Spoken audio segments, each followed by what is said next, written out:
പരിശുദ്ധമായ ബറാഅത്ത് രാവും അന്ന് പാരായണം ചെയ്യുന്ന 3 യാസീനുകളും നമ്മൾ പണ്ട് മുതലേ കേൾക്കുന്നതാണ്, ചെയ്തു വരുന്നതാണ്. ബറാഅത്ത് രാവ് കടന്നു വരികയാണ്.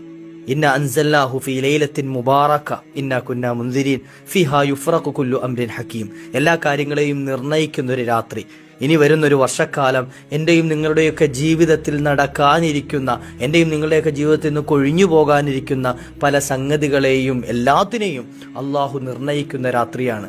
മുത്തുനബി സല്ലല്ലാഹു അലൈഹി വസല്ലമ തങ്ങൾ പരിചയപ്പെടുത്തിയ ഹദീസുകളിൽ കാണാം, ഒരു ലിസ്റ്റ് മഹാനായ അസ്റായിൽ അലൈഹി സ്വലാത്തു വസ്സലാമിൻ്റെ കയ്യിലേക്ക് കൈമാറുന്നതാണ്.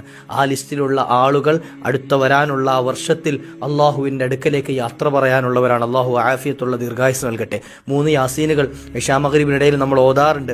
ഒന്ന്, അള്ളാഹു നമുക്ക് നൽകിയ റിസ്ഖിൽ വിശാലത ഉണ്ടാകാൻ. രണ്ടാമത്തത്, അള്ളാഹു നമുക്ക് നൽകിയ ആയുസ്സിൽ വർധനവുണ്ടാകാൻ. മൂന്നാമത്തത്, അള്ളാഹു നമുക്ക് അവധി കണക്കാക്കി നമ്മൾ ഈ ലോകത്ത് നിന്ന് യാത്ര പറഞ്ഞു പോകുമ്പോൾ നല്ല മരണം ലഭിക്കാൻ.